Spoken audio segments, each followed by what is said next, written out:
dan sebagainya tidak bisa kami sebutkan satu persatu para awak media, tapi telah konfirmasi kepada kita ada 23 media yang telah bergabung. Nanti sambil berjalan akan media yang lain telah konfirmasi juga akan ikut bergabung bersama kita. Kesempatan pertama mungkin kami berikan kepada Bu Karo Humas sebagai moderator. Silakan Bu Karo. Terima kasih Pak Kabak. Selamat siang rekan-rekan media, dan terima kasih sudah bergabung dalam kegiatan refleksi akhir tahun 2021 Kementerian ATR BPN. Semoga kita semua diberikan kesehatan dalam melaksanakan tugas. Siang ini telah hadir bersama kita, tadi sudah disampaikan oleh Mas Indra, Bapak Suhazal, Inspektur Jenderal Kementerian ATR BPN, hadir juga Bapak Irjen Polisi Hari Sudwiyanto, Staf Khusus Menteri Bidang Penanganan Sengketa Konflik Tanah dan Ruang. Setelah itu hadir juga di sini Pak Yustan Alfiani, Inspektur Bidang Investigasi, dan Bapak Iing Sodikin, tenaga ahli Menteri Bidang Hukum dan Litigasi. Beliau akan memaparkan kepada kita semua apa-apa saja yang Ijen sudah lakukan serta membahas isu-isu strategis yang pastinya menarik untuk kita ketahui bersama. Sebagaimana kita ketahui, Irjen Kementerian ATR BPN mempunyai tugas untuk menyelenggarakan pengawasan intern di lingkungan Kementerian ATR BPN sesuai dengan ketentuan peraturan perundang-undangan. Selain itu, mewujudkan good governance dalam rangka mendukung pencapaian sasaran pokok pembangunan nasional melalui peningkatan peran aparat pengawasan internal pemerintah, yaitu APIP, dalam optimalisasi sistem pengendalian intern pemerintah atau SPP. Tanpa berpanjang kata, mari kita simak paparan Bapak Irjen yang selanjutnya akan kita ikuti dengan tanya jawab. Kepada Bapak Irjen kami persilahkan. Assalamualaikum warahmatullahi wabarakatuh. Salam sejahtera bagi kita semua. Om Swastiastu, Namo Buddhaya, salam kebajikan. Yang saya hormati Staf Khusus Menteri ATR BPN Bidang Penanganan Sengketa dan Konflik Pertanahan, Inspektur Bidang Investigasi, Karo Hubungan Hukum Protokol, Staf Ahli Menteri Bidang Litigasi dan Hukum, seluruh yang hadir, rekan-rekan media yang hadir melalui Zoom, dan rekan lainnya yang hadir di ruangan ini. Pada akhir tahun ini, kami ingin menyampaikan sebagai bentuk pertanggungjawaban Inspektorat, sebagaimana tadi sudah disebutkan oleh Karo Hubungan Masyarakat bahwa Inspektorat Jenderal melaksanakan tugas berdasarkan ketentuan peraturan perundang-undangan, khususnya Perpres 47 tahun 2020 tentang Kementerian ATR BPN, ATR, Perpres 48 tahun 2020 tentang BPN, kemudian Peraturan Menteri ATR BPN nomor 16 tahun 2020 tentang organisasi dan tata kerja Kementerian ATR BPN.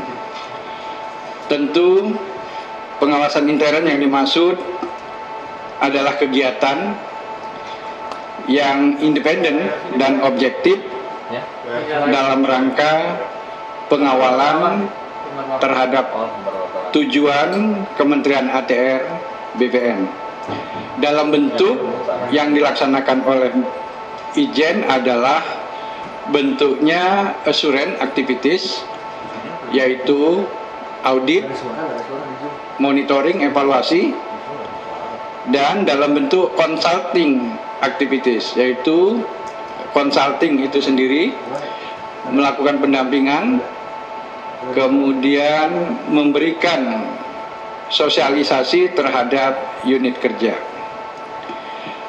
penegasan terhadap kewenangan dan tugas dari Inspektorat Jenderal tercantum dalam internal audit charter atau piagam pengawasan internal. Rekan-rekan media, bahwa target kegiatan yang harus dilakukan pengawalan oleh Inspektorat Jenderal sebagaimana tercantum di dalam Renstra tahun 2020 sampai 2024. Antara lain terdapat beberapa kebijakan dan program serta kegiatan. Yang pertama, optimalisasi manfaat penyelenggaraan reforma agraria, terdaftarnya seluruh bidang tanah di Indonesia, terwujudnya RDTR, mewujudkan Kementerian ATR BPN sebagai pusat informasi pertanahan, terwujudnya kantor modern, optimalisasi penerimaan negara bukan pajak, serta terwujudnya standar kompetensi SDM yang profesional. Di dalam melaksanakan tugas pengawalan tersebut, maka tugas-tugas dari Inspektorat frekuensinya sangat tinggi. Oleh karena itu, tugas-tugas penanganan pengaduan masyarakat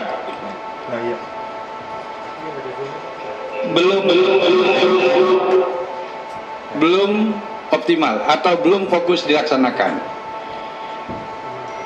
Apalagi intensitas pengaduan masyarakat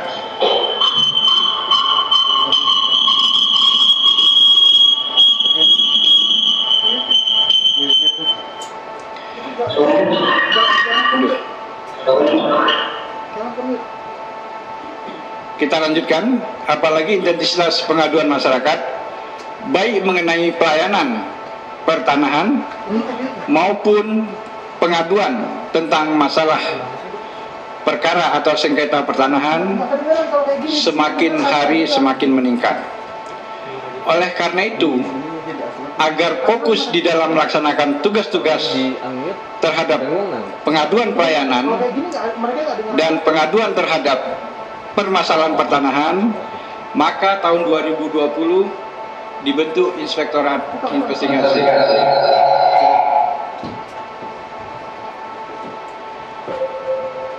Pembentukan Inspektorat Investigasi tersebut direkomendasikan juga oleh Komisi Pemberantasan Korupsi melalui Surat Deputi KPK Bidang Pengawasan Internal dan Pengaduan Masyarakat nomor 294/PM titik 00-40-40-43/41/2020. Hal tindak lanjut koordinasi tim pengaduan masyarakat. Pembentukan IB juga sudah dimasukkan di dalam perubahan struktur organisasi dan tata kerja, yaitu di dalam Permen ATR BPN nomor 16 tahun 2020. Selanjutnya, tujuan dibentuknya IB yang pertama, menindaklanjuti pelimpahan pengaduan masyarakat dari Direktorat Pengaduan Masyarakat KPK.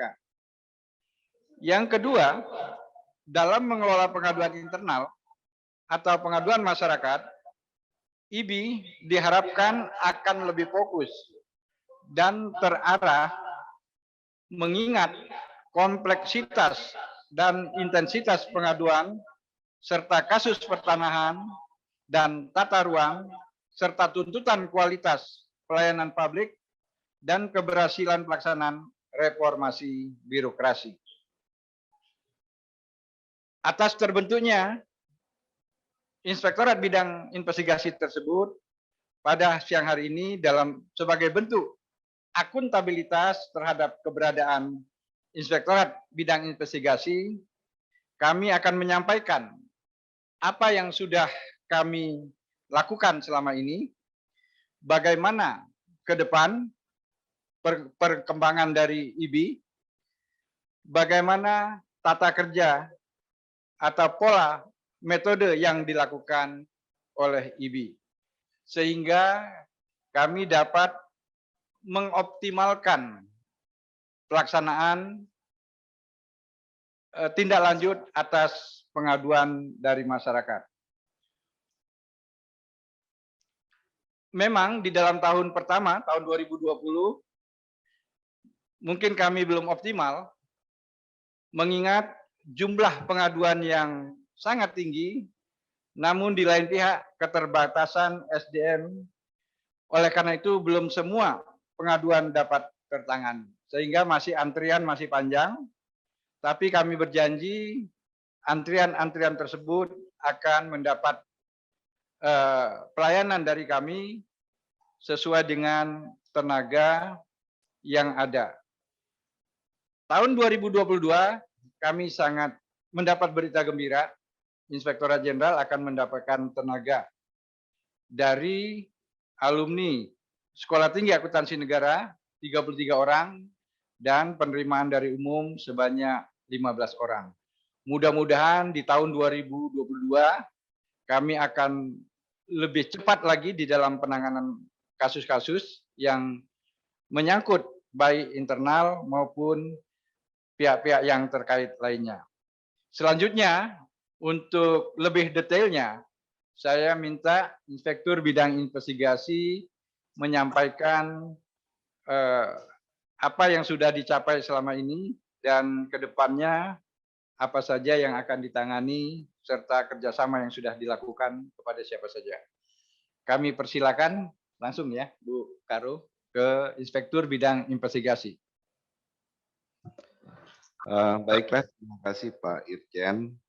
Assalamualaikum warahmatullahi wabarakatuh. Salam sejahtera dan selamat siang buat kita semua. Yang saya hormati rekan-rekan wartawan dan para hadirin yang berbahagia. Baiklah Pak Irjen, kami ingin menyampaikan bahwa sejak terbentuknya bulan September 2020, Inspektur Bidang Investigasi ini atas rekomendasi dari Komisi Pemberantasan Korupsi dan Kementerian PAN-RB, kita sudah dibentuk dan kami berjumlah 16 orang dengan staf. Kemudian sampai hari ini berjumlah 16 orang dan kami telah menangani kasus tahun 2020 sebanyak 770 pengaduan dengan tipologi permasalahan sebagai berikut. Dari hasil audit kami bahwa penyalahgunaan wewenang dari pegawai kita itu ada 17 pengaduan.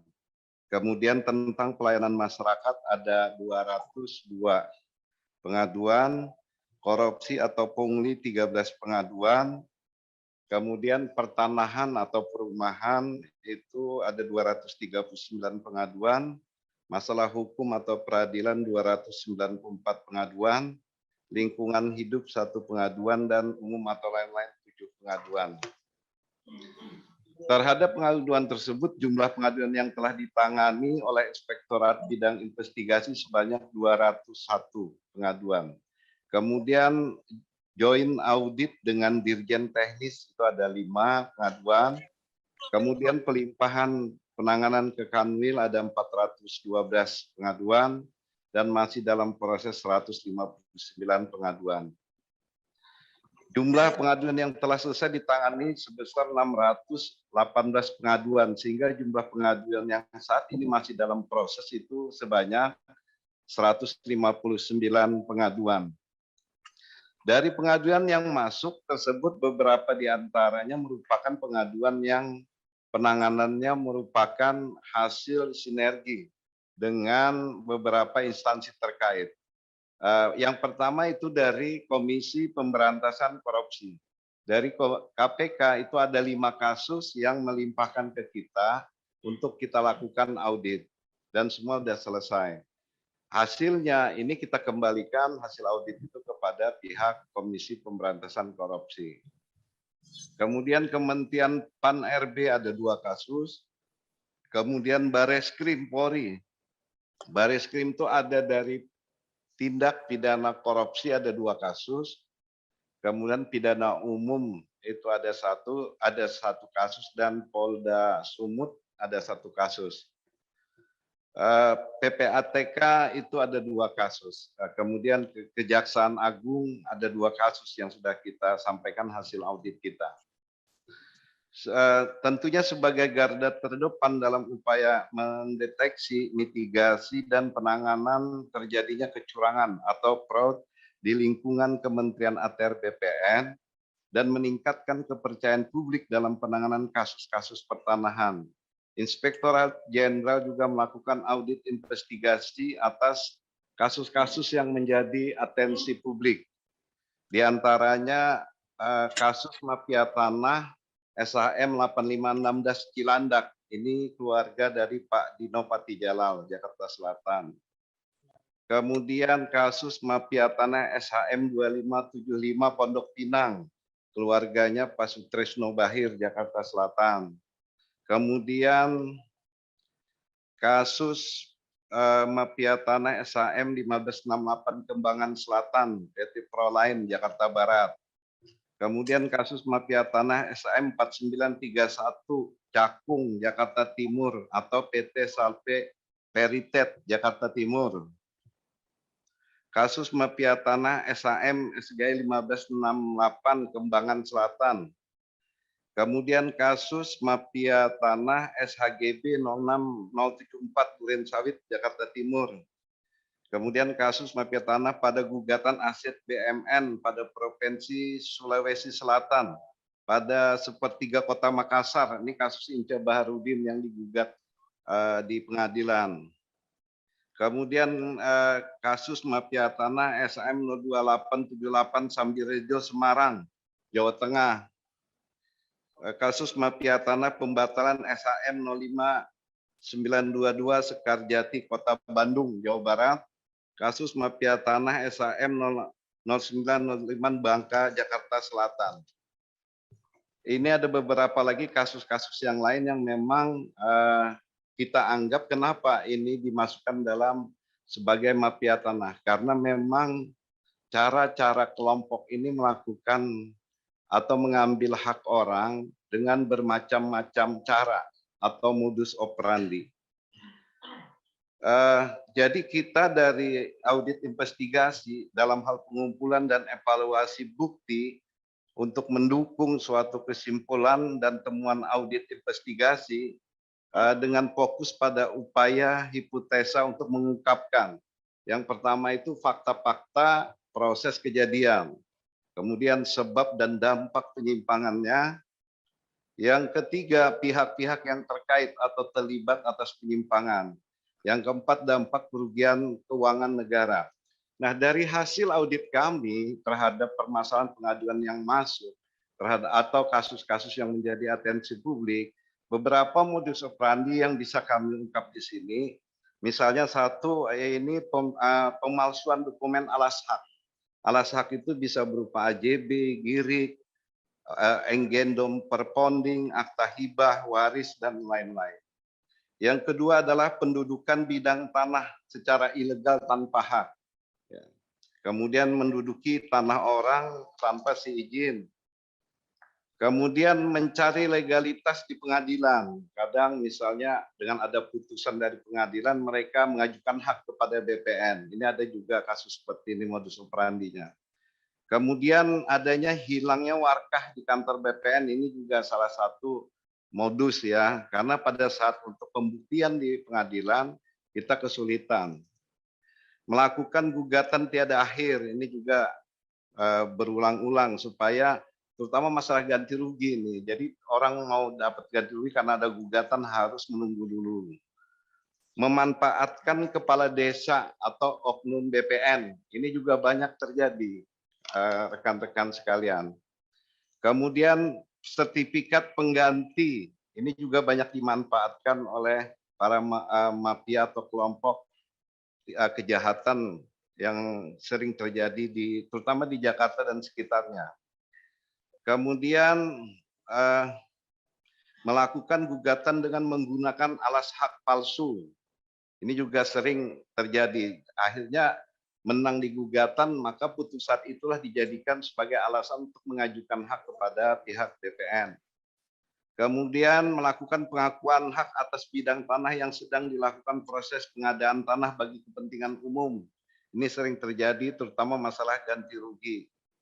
Kemudian melakukan rekayasa atau penilaian atau appraisal nilai tanah. Bisa di markup biasanya tidak sesuai jumlah. Kemudian penipuan atau penyalahgunaan kepercayaan. Kemudian yang sekarang juga sering terjadi itu menukar sertifikat asli dengan yang palsu. Dengan bermacam-macam alasan meminta kepada pemilik sertifikat dengan alasan untuk pembuatan AJB atau PPJB, tapi sebenarnya beberapa sertifikat ternyata itu ditukar. Itu ada juga terjadi terhadap kasus ini. Kemudian perlu kami sampaikan bahwa sampai saat ini hasil dari penanganan kita bahwa sekitar 125 pegawai yang sudah kita lakukan tindakan disiplin ya. Baik kalau kita lihat klarifikasinya, hukuman disiplin berat atau ada 32 orang. Hukuman disiplin sedang ada 53 orang dan hukuman disiplin ringan 40 orang. Kemudian selain dari pegawai kita yang melakukan kesalahan yang mendapatkan hukuman, kita juga masuk kepada PPAT. Karena PPAT ini menjadi tanggung jawab Kementerian ATR. Apabila sekarang ini ada kasus mafia tanah, itu tidak menjaga kemungkinan bahwa melibatkan para PPAT, karena pada saat proses di BPN yang bisa akses ke dalam BPN melalui sistem elektronik itu adalah pihak PPAT, karena mereka mempunyai akun dan password yang diberikan oleh BPN, sehingga pada saat peralihan hak dari pemilik kepada pembeli, walaupun dia menggunakan data yang palsu, ini bisa berjalan karena memang akses untuk masuk ke sistem di BPN itu melewati akun dan passwordnya dari PPAT. PPAT sampai saat ini sudah ada sekitar 6 orang yang sudah kita lakukan tindakan. Dari tindakan ini ada yang dicabut SK-nya oleh Pak Menteri, ada juga yang dihukum tidak bisa beroperasi beberapa tahun. Ini tergantung dari hasil putusan yang dilakukan oleh MPPD di tingkat kabupaten dan MPP itu majelis PPAT ya yang ada di provinsi. Apa keputusannya itulah biasanya yang akan dilaksanakan. Demikian yang bisa kami sampaikan. Mungkin kalau ada pertanyaan nanti bisa kita jawab. Demikian Pak Irjen, terima kasih. Assalamualaikum warahmatullahi wabarakatuh. Terima kasih Pak Inspektur Bidang Investigasi. Sebelum Bu Yulia memimpin diskusi, saya sedikit menyampaikan bahwa tadi jumlah pegawai yang dijatuhi hukuman masih 125 seperti yang lama. Ini karena hasil-hasil audit yang baru belum dilakukan BAP oleh tim gabungan antara investigasi dan kepegawaian masih berjalan. Setelah itu ada rapat tim disiplin. Tim disiplin ini mengusulkan kepada Menteri untuk penjatuhan disiplin. Ini masih dalam proses. Mungkin ada beberapa puluh orang yang tambahan yang akan nanti dirilis kalau sudah ada rapat tim disiplin pegawai dan sudah ada penjatuhan hukuman disiplin dari Menteri. Saya persilakan Bu Yulia untuk memimpin diskusi. Baik, terima kasih Pak Irjen. Kepada teman-teman media, silakan untuk bertanya. Bisa dibuka videonya. Bu, naik Pangaribuan Jakarta News, Bu. Baik, Pak Naik. Ya, Bu. Mungkin bisa ditampilkan videonya, Pak. Ya, Bu. Ya, silakan Pak Naik. Pak Naik. Pak Irjen, selamat siang Pak Irjen. Dari Jakarta. Jakarta News, Pak Irjen. Ini videonya. Bu Yuli, selamat siang. Saya mau bertanya, Bu. Saya naik Pangaribuan, Bu. Ya, pertanyaan saya begini, Bu. Bagaimana status pegawai BPN Jakarta Timur yang telah ditetapkan oleh penyidik, tentunya Polri, dan kemudian pertanyaan saya, apakah ada lagi nggak penambahan terhadap tersangka baru dalam hal ini? Seperti saya dapat informasi ada beberapa orang, itu ada 8 kalau tidak salah ya. Kemudian seperti kata Pak Inspektorat tadi ngomong bahwa ada beberapa puluhan pegawai yang terlibat mafia tanah ya. Apakah bagaimana untuk sanksi ke depan oknum-oknum pegawai BPN ini supaya ada efek jerah? Itu pertama. Kemudian Pak Irjen, yang kedua Pak Irjen, saya melihat tahun 2021 ini soal mafia tanah itu adalah satu kasus yang tidak berkesudahan, Pak Irjen.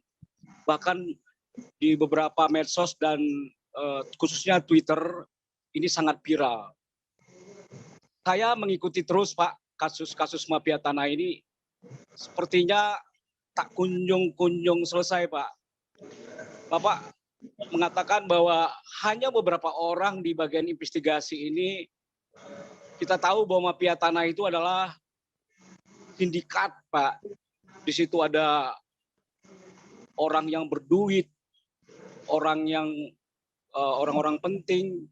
Bagaimana, Pak, kalau seandainya Bapak ini mengungkap sindikat seperti sindikat narkoba yang punya aset triliunan, begitu juga saya lihat sindikat mafia tanah ini, dia mempunyai luar biasa resourcesnya gitu loh, Pak. Nah, ke depan 2002 apa langkah-langkah BPN terhadap menekan angka-angka yang terlibat mafia tanah ini? Jadi kalau saya lihat nggak imbang, Pak. Bapak ini perang bukan perang sembarangan gitu loh. Sementara resources dari BPN ini kecil sekali gitu loh, Pak. Nah, kemudian pertanyaan saya, Pak, saya punya pemikiran begini, Pak. Apakah BPN ini mau nggak mendorong supaya ada peradilan tanah gitu loh, Pak. Jadi seperti ini kan extraordinary saya lihat, Pak. Sudah luar biasa seperti korupsi, Pak. Saya usulkan bagaimana BPN ini mendorong DPR supaya membuat undang-undang peradilan tanah gitu loh, Pak. Terima kasih, Pak. Saya naik Pangaribuan dari Jakarta News. Terima kasih, Pak. Baik. Kami minta 2 lagi dari teman-teman media. Dari siapa? Sebutkan, Acil, Pak. Bu. Acil kabarnotariat.id. Pesi dari RRI, Bu. Oh, Pak siapa? Pesi dari RRI.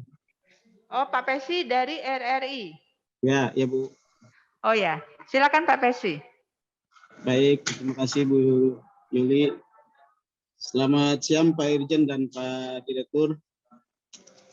Perkenalkan, nama saya Pesi dari RRI. Tadi saya sudah mengikuti paparan yang disampaikan oleh Pak Irjen dan juga Pak Direktur. Sebagaimana paparan tadi disebutkan bahwa Inspektorat Bidang Investigasi ini terbentuk pada tahun 2020. Lalu kemudian hasil dari Inspektorat Investigasi ini yang dipaparkan tadi kalau tidak salah itu adalah tahun 2020. Apakah mungkin di situ juga include capaian tahun 2021? Kalaupun memang belum, mungkin bisa dijelaskan lagi. Tahun 2020 sekian kasus atau sekian pengaduan yang ditangani oleh Inspektorat Bidang Investigasi, dan kemudian tahun 2001 juga berapa. Itu yang pertama. Kemudian yang kedua, tadi disebutkan bahwa terbentuknya Inspektorat Bidang Investigasi ini adalah bagian dari rekomendasi dari Komisi Pemberantasan Korupsi dan Kemenpan RB. Mungkin bisa disampaikan apakah dari kasus-kasus yang sudah ditangani oleh inspektorat ini, misalnya tadi itu terkait dengan pungli dan juga kasus hukum. Sebagaimana kita ketahui ada beberapa kasus yang memang sudah ditangani oleh pihak kepolisian. Dalam hal ini ada Bareskrim, kemudian Polda Metro Jaya. Tetapi apakah juga kasus yang ditangani oleh Inspektorat Bidang Investigasi ini berdasarkan hasil audit yang dilakukan, apakah memang ada kasus yang ditangani oleh Komisi Pemberantasan Korupsi? Itu kedua. Kemudian yang ketiga, soal PPAT. PPAT kalau kita bicara bahwa kasus mafia tanah ini juga tidak terlepas dari peran dari PPAT sendiri. Oleh karena itu memang Pak Menteri berkali-kali sudah menegaskan bahwa PPAT akan dilakukan pengawasan secara ketat. Nah, untuk tahun 2022 mungkin bisa dijelaskan Pak Irjen ataupun Pak Direktur, bagaimana proses pengawasan yang akan dilakukan oleh PPAT pada tahun 2022 nanti. Nah, itu mungkin bisa dijelaskan, karena kalau kita tahu bahwa kasus mafia tanah dari tahun ke tahun itu tidak pernah berhentinya. Siapapun menteri, pasti kasus mafia tanah akan selalu muncul. Tetapi kemudian publik berharap bahwa dengan terbentuknya Inspektorat Bidang Investigasi ini paling tidak akan menekan kasus-kasus mafia tanah. Demikian, itu saja pertanyaan saya. Terima kasih, Bu Yuli. Baik, terima kasih Pak Pesi. Satu lagi. Bu, Acil, Bu. Oh, Acil dari Kabar Notariat. Silakan Pak Acil. Terima kasih Bu Karo. Assalamualaikum, selamat siang. Pak Irjen, selamat siang dan beserta jajarannya. Saya ingin bertanya mengenai satu, kembali ke berkaitan dengan pengawasan terhadap PPAT seperti rekan-rekan lain yang tadi yang ngomong. Menteri ATR Kepala BPN telah mengeluarkan Permen 2 tahun 2018 dengan yaitu tentang Majelis Pembina dan Pengawas PPAT. Sini sampai sekarang sudah berjalan 3 tahun Pak, tapi lembaga ini saya lihat fungsinya sangat kurang walaupun telah menyentuh ke berbagai tingkatan daerah dari wilayah maupun kota atau kabupaten dan langsung dipimpin oleh Kementerian ATR BPN. Untuk kedepannya bagaimana nih Pak untuk mempush lagi lembaga ini untuk menjalankan tugasnya? Karena saya lihat PPAT ini juga banyak sekali melakukan kesalahan-kesalahan yang tidak sesuai dengan protap pada 37 PP 3798. Itu saja Pak. Terus yang kedua masalah kembali ke kerjasama antara inspektorat dengan lembaga lain yaitu KPK dan Pan RB yang telah melakukan rekom. Kedepannya ada Pak kerjasama yang akan dilakukan inspektorat khususnya dengan lembaga-lembaga tersebut yang berhubungan dengan kinerja internal maupun eksternal di kementerian. Terima kasih Bu Karo, itu saja. Baik, terima kasih kepada Pak Irjen, kami persilakan Pak untuk menanggapi. Baik, terima kasih Pak Naik, Pak Pesi, dan Pak Acil. Akan kita jawab mungkin beberapa lebih detail ya.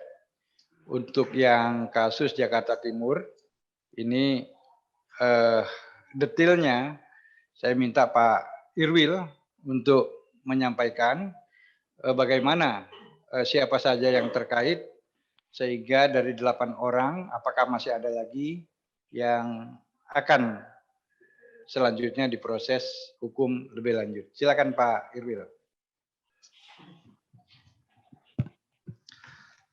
Terima kasih Pak Irjen. Baiklah Pak Naik dari Jakarta News bahwa bagaimana status pegawai BPN Jakarta Timur yang ditetapkan oleh penyidik Bareskrim.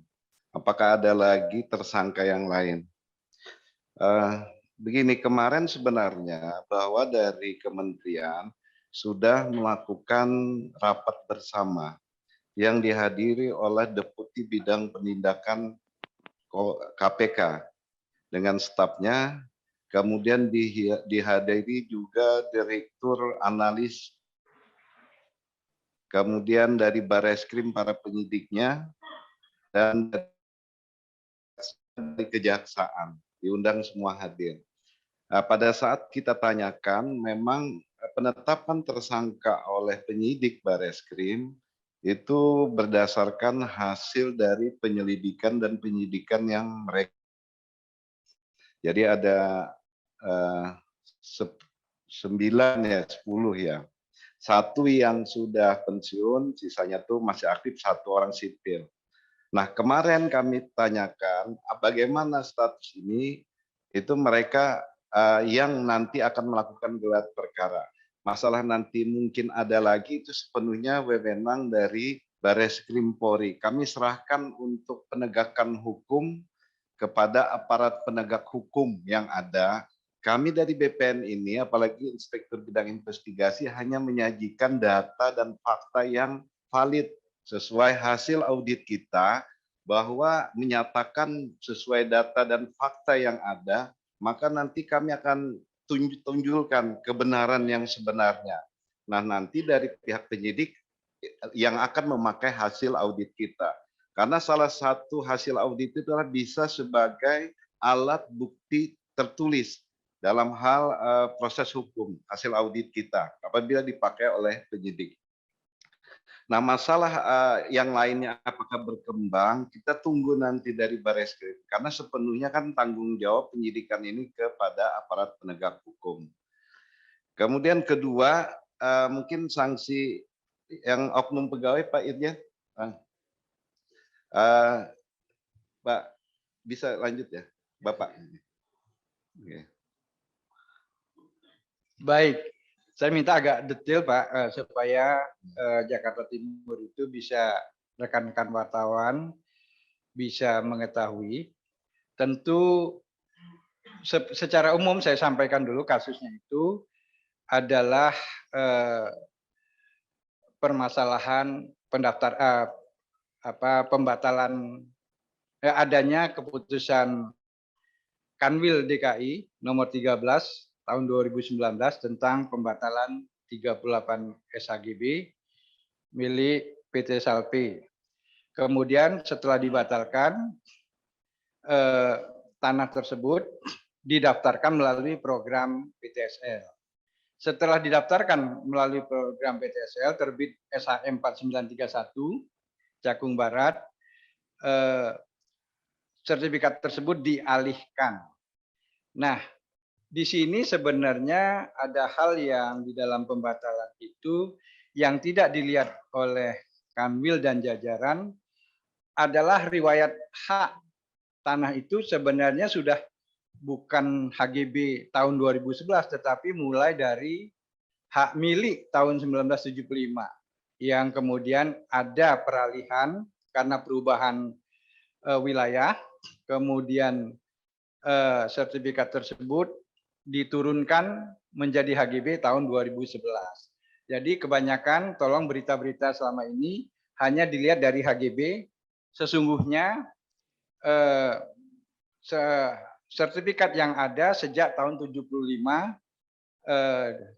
terhadap pengakuan hak ya menjadi hak milik atas nama James Daniel Tabaluyan.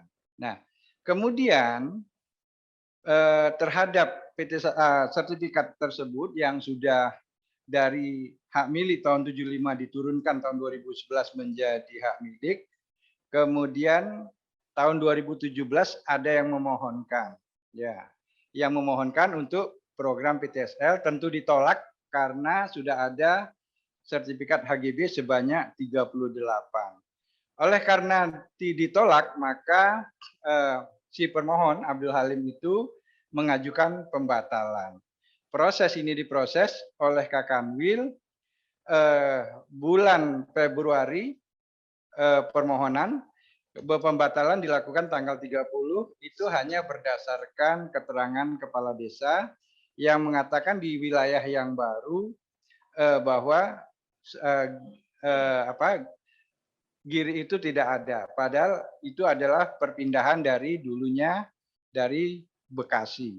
Nah, terhadap itu, terhadap proses yang tidak proper itu dilakukan pembatalan dan diajukan berbarengan juga sebenarnya diajukan proses TUN oleh Abdul Halim dan pada akhirnya TUN itu pada putusan terakhir adalah ditolak putusan tersebut. Sehingga karena tidak proper itu dan hanya melihat dari HGB, kami dari inspektorat tidak melihat sisi manapun melainkan dari proses ini kita batalkan SK Kakanwil tersebut. Karena apa juga? Karena bukti yang dimiliki alas hak dari Abdul Halim itu hanya 5.500, padahal yang diajukan sebesar 7.700 sehingga tidak sesuai. 77.000 ya. Sehingga ini tidak pas juga.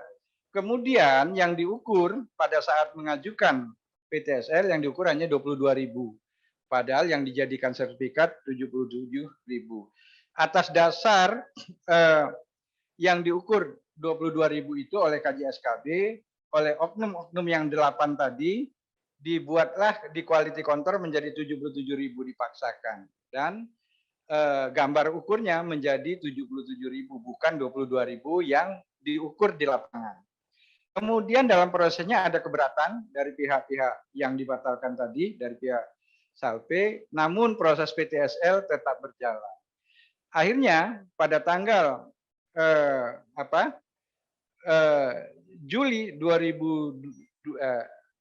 Desember 2019 tetap jadi PTSL itu padahal tidak ada penandatanganan kontradiktur, alasannya tidak sesuai, pengukurannya tidak sesuai, tetap dijadikan. Oleh karena itu kita rekomendasikan juga sertifikat yang lahir ini dibatalkan juga. Jadi tadi pembatalan terhadap EHGB 38 itu kita rekomendasikan dibatalkan.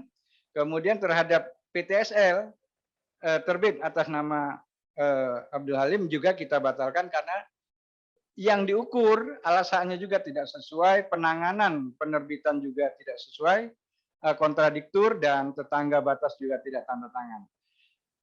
Juga tidak penanganan keberatan dari tetangga yang bersangkutan dari PT Salpe juga tidak digubris oleh 8 orang tersebut. Nah, setelah itu dilakukan peralihan juga masih dalam status adanya relas dari pengadilan. Ini tetap dialihkan. Oleh karena itu Pak Naik, setelah 8 orang ini seharusnya mulai dari prosedur pembatalan, pembuatan sertifikat, ini pasti ada orang-orang yang terkait, bukan hanya 8 orang yang di bawah itu saja. Tetapi sekali lagi itu kami serahkan sepenuhnya kepada penyidik. Akan sampai di mana? Siapa yang memodali, siapa yang apa? Mungkin nanti kalau penyidik KPK bisa melihat juga hasil PPATK yang beredar untuk dalam kasus ini. Selanjutnya ke depan oknum yang terlibat yang terlibat di dalam kasus mafia tanah, kami sekuat tenaga atau semaksimal mungkin menggunakan PP 94 tahun 2021 tentang hukuman disiplin pegawai. Di situ ada hukuman sedang, ringan, dan berat. Tentu kalau hukuman berat ini sampai pemberhentian. Namun kalau itu sudah kita berhentikan, dari penyidik tetap ingin melakukan penyidikan, itu juga kita akan berikan data-data yang sudah kita ambil di dalam proses audit investigasi. Nah, data-data tersebut kemudian kita biasanya meminta laporan hasil audit. Kita akan tadi jumlahnya sangat sedikit, tetapi kita tidak khawatir. Kita telah melakukan koordinasi. kepada tentu KPK, yang kedua kepada penyidik, ketiga PPATK, dan tentu koordinasi, kemudian komunikasi, kolaborasi, ini yang perlu kita lakukan sambil nanti tahun 2022 kita mendapat tambahan supaya lebih banyak lagi tim auditor investigasi sehingga penanganannya lebih kuat. Kalau kami tidak berkoordinasi, tidak berkomunikasi, tidak berkolaborasi, sebanyak apapun auditor kami, ini tak akan kuat kami melaksanakan sendirian. Ini mewajibkan kami bekerja sama dengan lembaga-lembaga penyidik dan lembaga lainnya, tentu di dalam rangka penuntasan kasus-kasus mafia tanah. Memang selama ini penuntasannya lama sekali. Setelah audit, kita rekomendasi pembatalan. Biasanya rekomendasi pembatalan itu masih juga di-challenge di TUN atau bahkan di Perdata, sehingga panjang sekali. Saya sepakat sekali, Pak, dan kementerian sudah mencoba untuk mengusulkan di dalam rancangan undang-undang pertanahan, yaitu peradilan pertanahan. Sayangnya pada tahun 2020 ya Pak, ya 2019 itu belum lanjut, masih di pending. Mudah-mudahan atas nanti masukan-masukan dari kementerian dan bapak-bapak juga dari media, ini bisa dilanjutkan lagi. Konsepnya, draftnya sudah ada konsep peradilan pertanahan. Namun ini tidak mudah, mungkin nanti akan berkoordinasi juga dengan Mahkamah Agung dan lain-lain agar konsep ini bisa bisa dilanjutkan menjadi undang-undang. Ini sangat baik sekali agar tidak jadi peradilan-peradilan yang terus-menerus. Ada TUN, ada pidana, ada perdata, diulang lagi, perdata kalah, perdata 1, perdata 2, TUN 1, TUN 2, dan lain-lain, sampai adanya putusan itu ingkrah. Setelah itu ada juga PK, PK1, PK2, panjang sekali Pak. Saya setuju sekali Pak Naik, itu mudah-mudahan nanti ada ke arah sana ya Pak ya. Selanjutnya, yang kedua, untuk dari Pak Pesi di RRI, Pak Yustan, ini yang dilaporkan tadi 2020 atau 2021 atau sampai dengan? Silakan Pak. Baiklah, data yang tadi kita sampaikan, 2020 itu kan baru September Inspektur Bidang Investigasi ini dibentuk. Jadi data ini dari September 2020 sampai dengan Desember 2021. Jadi setahun 3 bulan, karena dibentuknya bulan September, Pak. Kemudian terbentuk IB atas rekomendasi KPK. Apakah kasus yang David ada yang ditangani oleh KPK? Itu tadi salah satu pertanyaan dari Pak Tesi ya, Pak. KPK sampai saat ini sudah 5 minta audit kepada kita. Jadi ada beberapa kasus yang diminta untuk dilakukan audit. Ada yang memang dari Direktur Gratifikasi dan Pelayanan Publik, tapi sifatnya itu lebih banyak pencegahan. Tetapi yang dari penindakan itu adalah sudah penindakan. Ya, jadi sudah 5 diminta oleh KPK, Pak. Kemudian dari Bareskrim sendiri sudah ada 3 minta ke kita. 2 dari tindak pidana korupsi, 1 dari pidana umum, dan 1 di Polda Sumut. Sekarang ini ada lagi Polda Kaltim minta ke kita hasil audit. Jadi pada intinya kami akan menyajikan fakta yang sebenarnya sesuai dengan dokumen yang ada. Jadi kebenaran kita harapkan bisa muncul, tetapi untuk melanjuti penindakan penegakan hukumnya itu sepenuhnya kami serahkan kepada aparat penegak hukum, baik dari penyidik, penuntut maupun hakim. Kemudian PPAT akan diadakan pengawasan PPAT. Memang kalau kita lihat dari beberapa kasus, contohlah kasus misalnya Dino Patijalal, itu kan sangat ramai, sangat viral. Sebenarnya PPAT-nya itu sudah dicabut Pak Menteri SK-nya, sehingga tidak bisa beroperasi lagi. Nah, secara administrasi, tindakan yang dilakukan kementerian sudah sangat berat dilaksanakan. Nah, masalah nanti apakah dia terlibat atau bagian dari mafia itu nanti mungkin kita serahkan juga sepenuhnya kepada penyidik yang menangani kasusnya. Karena mungkin bisa saja dia kan kena pasal turut serta membantu 55 atau 56 biasanya, tapi itu kita kembalikan ke penyidik. Tetapi bagian dari kementerian ini sudah kita ambil, yaitu mencabut SK yang bersangkutan karena kita indikasi turut serta di dalam melakukan perbuatan tersebut. Kemudian bagaimana pengawasan BPK dengan terbentuknya majelis ini ya, MPPD yang atau MPP ya di wilayah. Memang biasanya setelah kita audit, ternyata ada kita temukan indikasi bahwa PPAT tersebut terlibat atau menjadi bagian dari permasalahan itu, maka kami segera membuat rekomendasi kepada kepala kantor wilayah BPN di mana dia terdaftar atau bekerja. Kami minta segera dilakukan sidang di MPPD-nya dulu.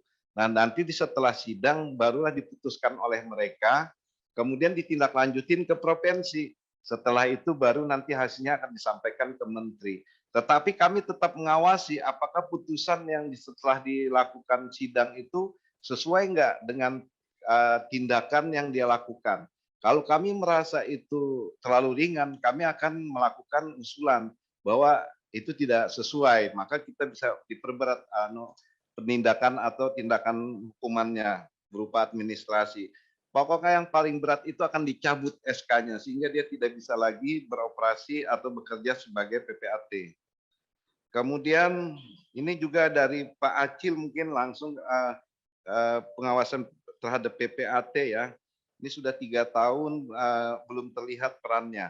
Memang kita harapkan nanti dengan terbentuknya Inspektur Bidang Investigasi ini, kami walaupun melihat ada misalnya viral di berita, kira-kira melibatkan baik BPN maupun PPAT, kami akan peran secara aktif untuk mencari informasi tentang permasalahan tersebut. Dan apabila nanti kita indikasi, kita lakukan dengan data yang cukup, maka nanti kita akan lakukan audit. Nah, dari hasil audit akan kita berikan rekomendasi ke menteri dan kepada yang membina Dirjen Pembinaan PPAT ini untuk segera melakukan pembinaan. Itu dari hasil rekomendasi kita, Pak. Kemudian apakah ada kerjasama inspektorat dengan lembaga lain, KPK, PPATK? Jadi dari hasil rekomendasi terakhir bahwa mulai sekarang kami apabila ada mafia tanah yang sifatnya memang sangat meresahkan dan cukup besar, maka dari awal sebenarnya kami sudah langsung berkoordinasi baik dengan Komisi Pemberantasan Korupsi. Di KPK ini nanti kita akan berkoordinasi dengan Deputi Penindakan maupun dengan Direktur Gratifikasi dan Pelayanan Publik, Pak. 2 sudah yang sering kami berkoordinasi. Kemudian untuk PPATK sendiri, hasil kesepakatan kemarin dengan Kepala PPATK bahwa mereka minta dilibatkan lebih awal supaya bisa memonitor bagaimana sebenarnya modus operandi dan siapa saja yang terlibat. Sehingga mereka diharapkan dari awal sudah bisa berperan secara aktif untuk mengikuti bagaimana siapa aja sebenarnya yang berperan di dalam permasalahan tersebut. Ini Pak yang dari pertanyaan Pak Naik, Pak Tesi, dan Pak Acil. Saya rasa mungkin itu Pak Irjen, terima kasih. Ya, silakan Pak Iing, nanti ada Ya. Pak Staf Khusus akan menyampaikan.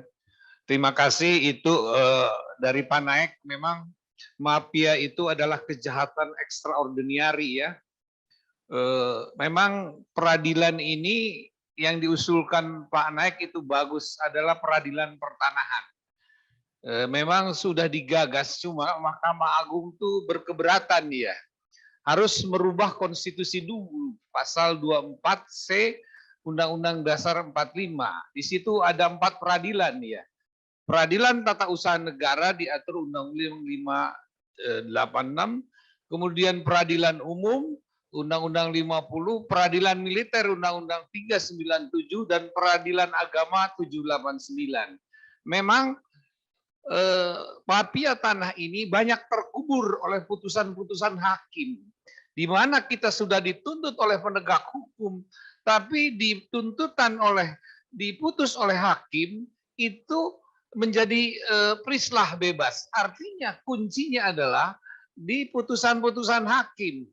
Kalau kita dituntut tapi hakim membebaskan, padahal itu kejahatan dari mafia tanah, ini yang mohon digerakkanlah civil society. Penting adanya peradilan pertanahan dan tidak menjadi disparitas antara putusan tata usaha negara, putusan peradilan umum yang bertahun-tahun orang mencari keadilan, dan bisa lalu di peradilan perdata kan berlakulah actori icamet provisio. Siapa yang membuktikan, dia juga harus menuntut hak. Cuma kan tidak menguji material. Banyak alasak palsu dimenangkan sampai ingkrah.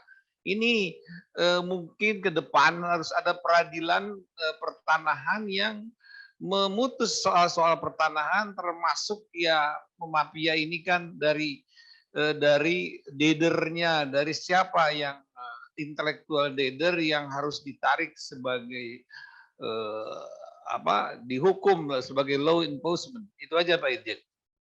Terima kasih Pak Staf Ahli Menteri. Pak Staf Khusus silakan menambahkan. Terima kasih Bapak Irjen. Rekan-rekan sekalian, kita ketahui bahwa belakangan semakin meningkatnya tuntutan masyarakat atas penyelenggaraan pemerintahan yang bersih, adil, dan transparan, serta akuntabel. Dan ini harus disikapi dengan serius dan sistematis. Kementerian ATR BPN di dalam menangani kasus pertanahan ini keras dan tegas. Saya garis bawahi lagi, sangat keras dan tegas. Oleh karena itu, Pak Menteri tidak segan-segan menindak semua pelaku kejahatan dengan menindaklanjuti apa yang diamanatkan di dalam ketentuan. Jadi Pak Menteri membentuk Satker khusus ya sebagai struktur di bawah Pak Irjen, itu Inspektur Bidang Investigasi. Struktur bidang Inspektur Bidang Investigasi ini sudah banyak kasus-kasus yang diungkap, bahkan kontribusi untuk membuat terang satu perkara dan hasil investigasinya itu dijadikan rujukan sebagai bahan penyelidikan dan penyidikan oleh penyidik yang tergabung dalam Satgas Anti Mafia Tanah. Selain di dalam tugas keseharian, memang betul Pak Brigjen Yustan melalui selaku Ketua IPI ini sudah bekerja sama dengan beberapa mitra kerja kita. Seperti di Komisi Yudisial, banyak beberapa kasus kita harus jelaskan, kita paparkan, kita minta dukungan dan masukan dari Komisi Yudisial, dari Kompolnas, bahkan dari Irwasumpori, demikian juga KPK dan PPATK. Tadi disampaikan bahwa langkah ini merupakan satu wujud keterbukaan kita. Manakala kita menemukan satu permasalahan yang di dalamnya ada unsur pidana, kita serahkan sepenuhnya kepada aparat penegak hukum. Dan apabila ada pelanggaran berkaitan dengan administrasi, itu diproses sesuai ketentuan oleh APIP dan diberikan sanksi yang tegas. Tadi disampaikan Pak Irjen, 125 orang atau anggota Kementerian ATR BPN sudah diproses sesuai dengan tingkat kesalahan masing-masing.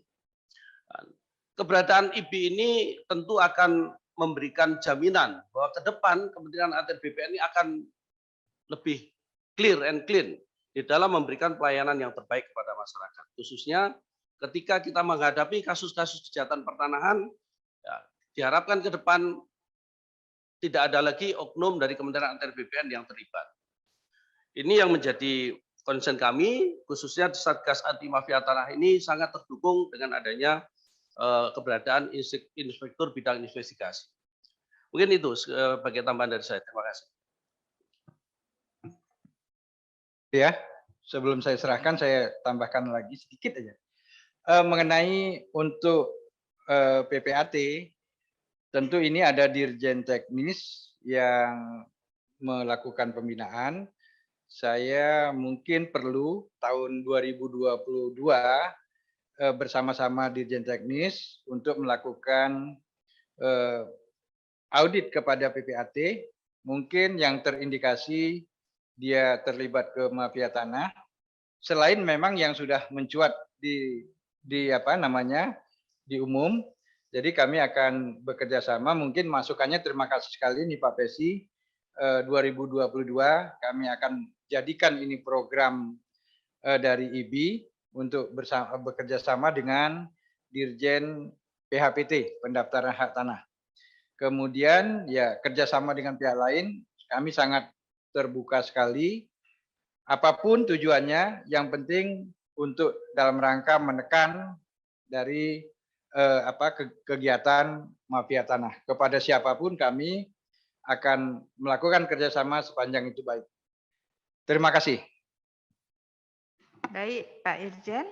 Ini kebetulan ada yang tanya melalui chat. Saya bacakan, izin. Dari Business Today, dari Pak Tito. Mohon tanya, hingga akhir 2021, berapa banyak mafia tanah ditangkap? Dan nilainya sebesar berapa? Pada tahun 2022, apa target Kementerian ATR BPN dalam memberantas mafia tanah?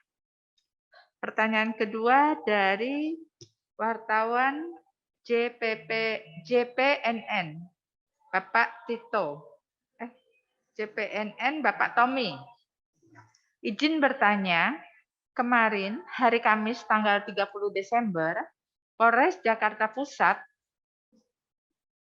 10 orang sindikat mafia tanah. Salah satu yang terlibat adalah Camat Kasemen selaku PPATS dan petugas ukur BPN Serang. Sehingga bisa terbit 7 sertifikat di atas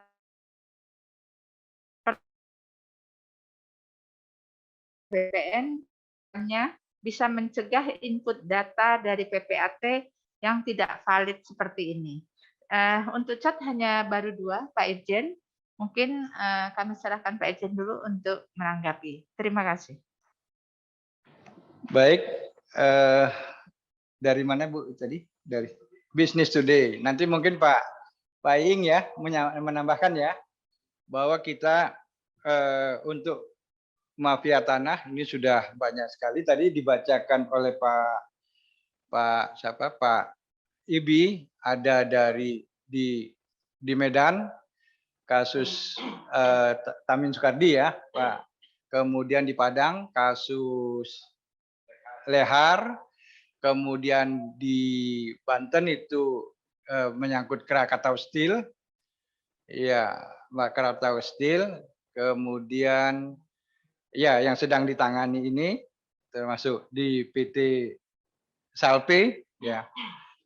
Ini kalau menyangkut nilainya luar biasa ini, ya, apalagi yang menyangkut Lehar.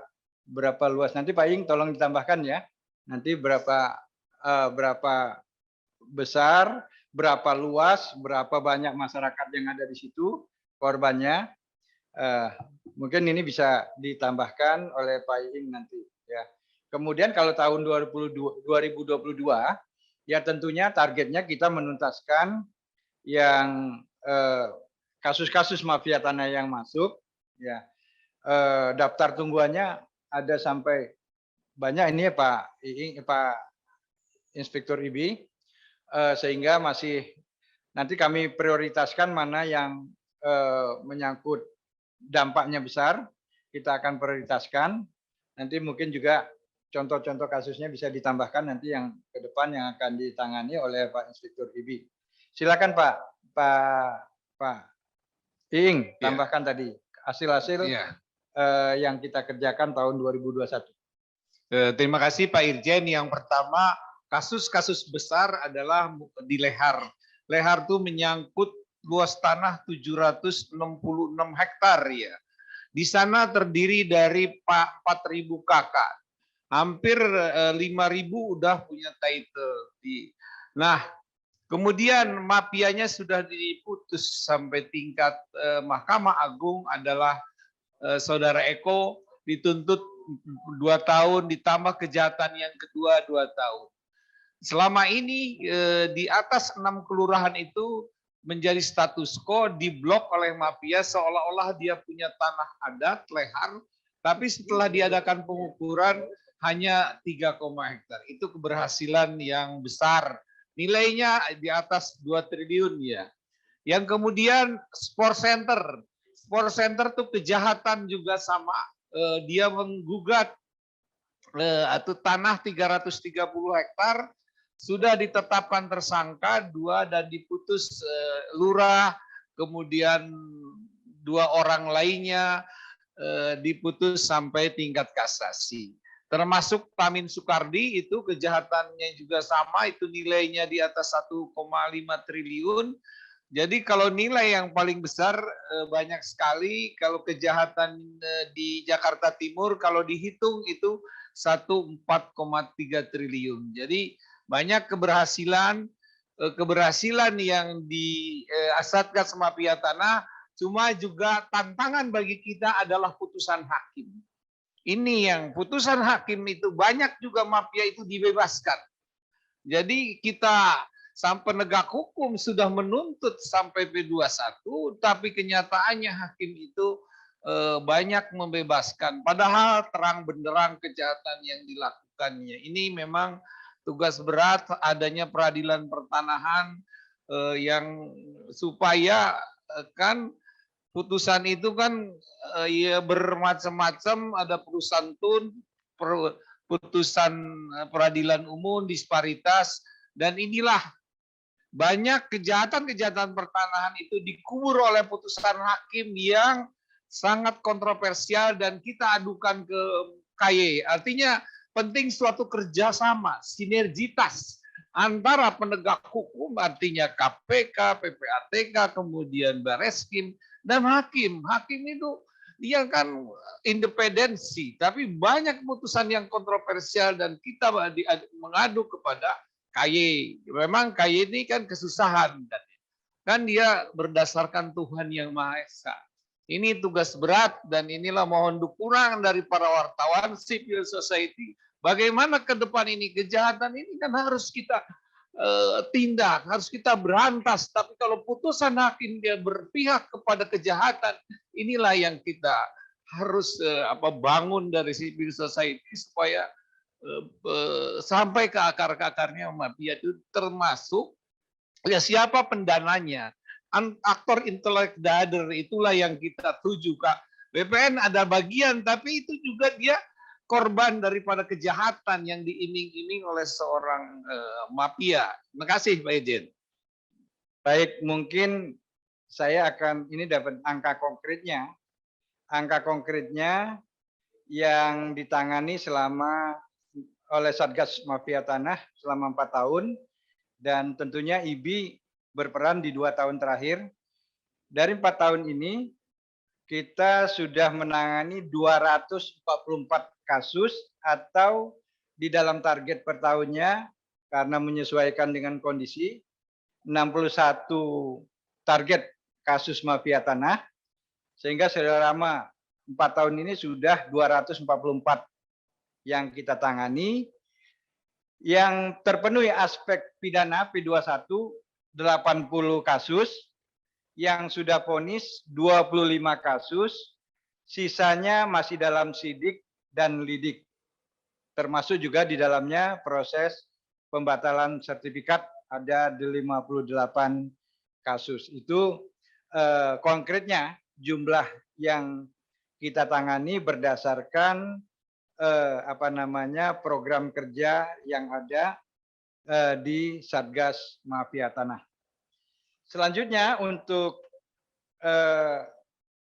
dari JPNN, ya ini kita sudah berkoordinasi juga. Kasus ini masih dalam pengembangan dari Polres Jakarta Pusat. Kita sudah berkoordinasi, tentunya kita sedang menunggu apa peran-peran dari masing-masing ini, camat, petugas ukur, atau petugas lainnya di BPN. Tentunya Afib juga ingin berperan di sini, sehingga apa yang terjadi sesungguhnya akan terlihat pada saat nanti Afib melakukan audit investigasi di kasus ini. Kemudian kita akan lihat peran masing-masing, tentunya akan terungkap nanti siapa melakukan apa.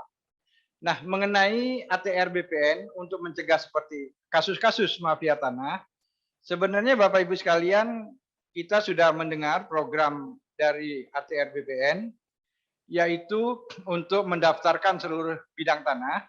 Nah, di pendaftaran seluruh bidang tanah ini, kita ingin mendudukkan setiap bidang tanah, dan setiap bidang tanah ini harus mempunyai nomor induk bidang tanah, dan harus memiliki titik koordinat. Sehingga akan susah ada dua bidang tanah apabila dia akan dilandingkan di koordinat yang sama, di NIB nomor induk bidang tanah yang sama. Oleh karena itu, percepatan pendaftaran tanah dan perbaikan dokumen, warkah, buku tanah, surat ukur, dan lain-lain ini kita segera validasikan supaya tidak ada celah bagi baik internal maupun dari luar untuk melakukan pemalsuan dokumen kalau ini nanti sudah divalidasi dan sudah dilakukan alih media dari manual ke digital.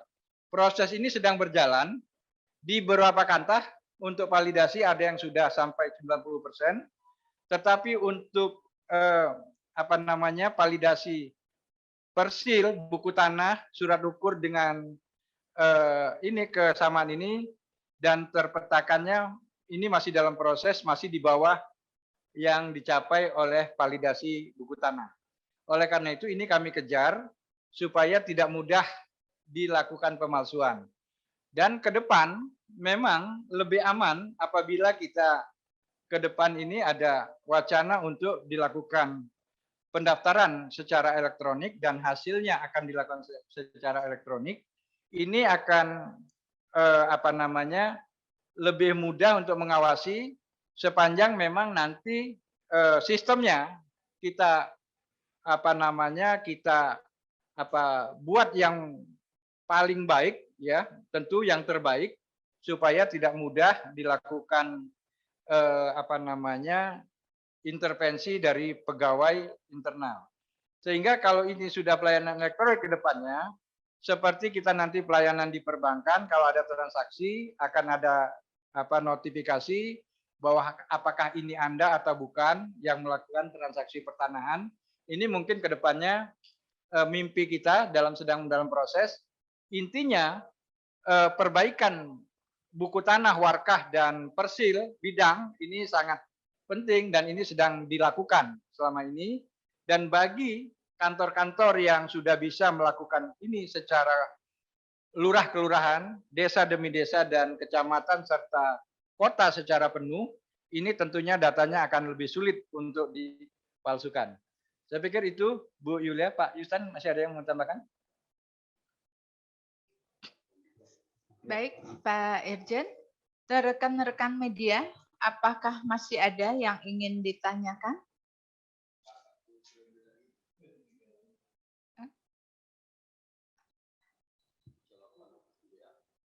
Di chat apakah masih ada, Mbak Menel? Enggak ada. Kami beri kesempatan kembali kepada rekan-rekan media. Bu Yuli, izin. Ya, dari mana Pak? Silakan. Agraria Today. Oh, majalah Agraria, Pak Raja Asti. Silakan, Pak. Ya. Assalamualaikum warahmatullahi wabarakatuh. Semoga kita dalam keadaan sehat semua. Pertama, saya mendukung apa yang disampaikan oleh Pak Naik tadi. Yang kedua, saya menginformasikan dengan adanya Satgas Mafia ini, salah satu mafia yang saya ikuti sejak tahun 2015 itu sudah mulai tiarap. Namun, gerak mereka, gerak ya istilahnya gerak bawah tanahnya tetap berlangsung. Apa yang mau saya sampaikan bahwa diduga tadi Pak Ijen menyampaikan apakah ada pemodal asing. Dari data-data yang kami punya yang sejak tahun 2015 itu ada pemodal asing, diduga ada pemodal asing. Dokumennya juga ada. Nah, izin apakah bisa dari unsur masyarakat yang dirugikan ini 2-3 orang diberikan silaturahmi bertemu Pak Irjen. Saya yakin data-data ini sangat tumpang tindih, dan saya yakin juga bahwa data-data yang dipunyai oleh Kementerian ATR BPN itu hampir sama. Seperti ada lembaga hukum yang menyatakan itu betul, ada lembaga hukum yang menyatakan itu tidak betul. Saya rasa ini banyak dokumen-dokumen yang sudah dimiliki Kementerian ATR BPN. Namun dengan adanya bisanya nanti bertemu perwakilan dari masyarakat yang dirugikan ini bisa menambah bahan Kementerian ATR BPN untuk melakukan investigasi secara menyeluruh. Demikian aja Bu Yulia, terima kasih. Baik, terima kasih Pak Raja Asdi. Selanjutnya, rekan media selanjutnya.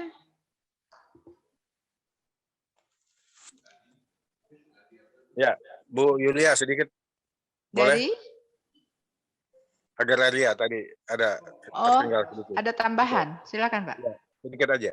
Secara informal hal ini saya sudah komunikasikan dengan Pak Indra Kabak ya, secara informal. Setelah saya informasikan, saya ke tempat kantor itu sekarang mereka sudah tiarap dan kantornya sudah pindah. Nah, nanti dokumennya juga bisa disampaikan oleh masyarakat yang dirugikan itu. Demikian aja Bu Yulia, terima kasih. Baik, terima kasih. Selanjutnya, rekan media lain, ada yang ingin ditanyakan? Siapa?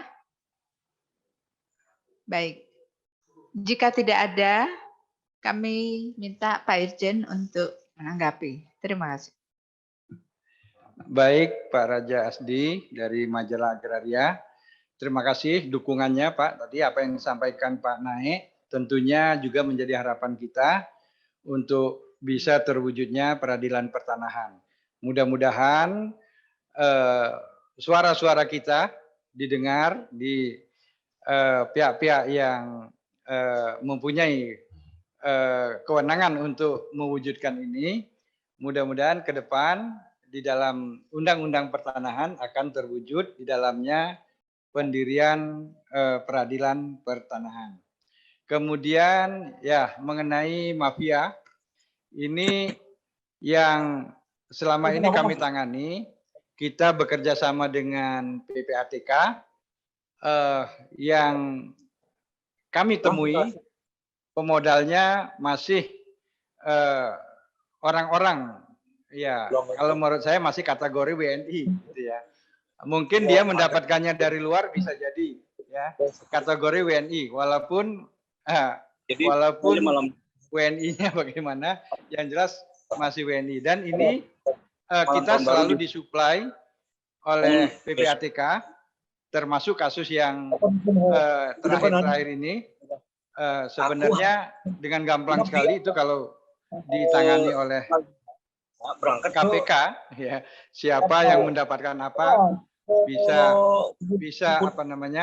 diketahui karena itu kami tidak khawatir walaupun mendapat serangan-serangan dari berbagai macam ya data-data itu bisa saja nanti digunakan oleh KPK atau penyidik lainnya untuk membuktikan sesungguhnya siapa yang berada di balik pendanaan mafia tanah tersebut. Ya tentunya Pak Presiden sudah memerintahkan Pak Menteri sudah memerintahkan Satgas Mafia Tanah, Dirjen 7 juga Inspektorat Bidang Investigasi, kita akan gaspol, ya akan gaspol, tidak akan gentar untuk menghadapi ini. Itu yang perlu dicatat. Kemudian mengenai data-data, tentunya kita sangat senang sekali kalau ada masukan-masukan dari berbagai pihak, tentunya dari data itu nanti kita lakukan expose, ya kita lakukan rapat dengan mengundang pihak-pihak yang terkait, termasuk dari Mabes juga sering kita libatkan di awal, juga dari kejaksaan untuk menilai apakah kasus-kasus itu layak atau bisa segera kita tindak lanjuti. Sehingga dari Satgas Mafia Tanah juga IBI berkolaborasi dengan berdasarkan sekecil apapun sumber-sumber informasi yang masuk kepada kami. Memang kami akui kita masih terus mengembangkan jumlah SDM dan tim-tim auditnya. Semoga di tahun-tahun 2022 ini akan berkembang lagi jumlah timnya serta kerjasama dengan pihak-pihak yang berwenang, penyidik dan lain-lain ini bisa lebih erat lagi. Saya pikir itu Pak Iing, ada yang mau ditambahkan? Pak Yustan, Bu Yulia, Pak. Nah, sebelum saya serahkan kepada Bu Yulia, saya ingin juga teman-teman media selalu sebagai kepanjangan tangan kami juga mensosialisasikan kepada masyarakat bahwa berhati-hati terhadap sertifikat atau dokumen pertanahan. Jangan sampai sertifikat itu jatuh kepada pihak lain, sehingga kalau dokumen asli, sertifikat asli dibawa ke BPN, BPN wajib melayani karena kalau sertifikat yang asli dibawa untuk pengecekan apakah ada hak tanggungan, apakah ada sengketa, apakah itu clean and clear, kita wajib melayani. Oleh karena itu di dalam beberapa kasus pertanahan, sertifikat itu sering dicuri atau diambil melalui lembaga keuangan secara tidak sah atau melalui orang-orang terdekat. Sehingga kami berpesan supaya masyarakat juga berhati-hati di dalam memegang bukti sertifikat atau hak kepemilikan. Yang kedua, kalau sudah ada hak, baik itu HGU, HGB, tentunya wajib dilakukan penguasaan fisik. Jangan ditinggalkan kemana-mana, tanahnya nanti ada yang memanfaatkan, biasanya digarap berpuluh-puluh tahun, sehingga terjadilah jual beli di bawah tangan, sehingga ini menambah banyak pihak yang bermasalah. Kemudian ada baiknya sebelum Bapak Ibu atau masyarakat membeli tanah, ada baiknya berkoordinasi minta informasi kepada petugas BPN sehingga apakah tanah yang akan dibeli tersebut dalam kondisi clear and clean. Itu saja pesan dari saya. Mudah-mudahan tidak ada lagi korban-korban mafia dan kita akan semakin menekan jumlah kegiatan mafia. Di tahun 2022 ini 2021 yang akan berakhir, kami juga mengucapkan selamat tahun baru kepada teman-teman media. Mudah-mudahan tahun 2022 kita lebih lancar, lebih sukses dan dijauhkan dari pandemi corona yang segera berakhir. Demikian, salam sehat dari saya. Mudah-mudahan kita semuanya selalu dalam lindungan Tuhan Yang Maha Esa. Demikian, saya kembalikan kepada Bu Yulia. Baik, terima kasih Pak Irjen. Terima kasih rekan-rekan media. Preskon kita hari ini kita akhiri. Selamat tahun baru, sampai ketemu tahun depan. Salam sehat dari kami.